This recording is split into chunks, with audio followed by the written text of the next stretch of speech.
Hi guys, I got a short video here to show this Deadmau5 design I've worked on for about 10 weeks. I guess it took me to design and build and write the software and test it.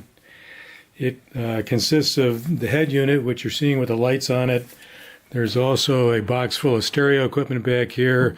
This box is a Bluetooth enabled system. It has two complete sets of audio amplifiers, so you can drive a subwoofer separately, and it has about 70 watts of RMS power per channel into an 8-ohm speaker.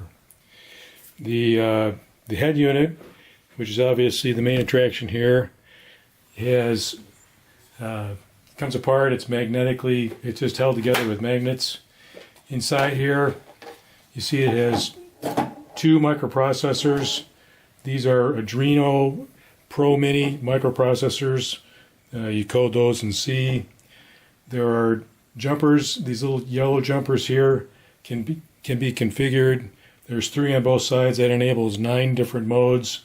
So you can make these LEDs on the head do different things as a function of what those jumpers are setting. Most of them you configure to do things to music.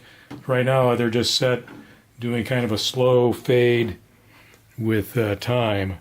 So in the videos that come up after this, I'm going to show some of the other modes actually playing the music.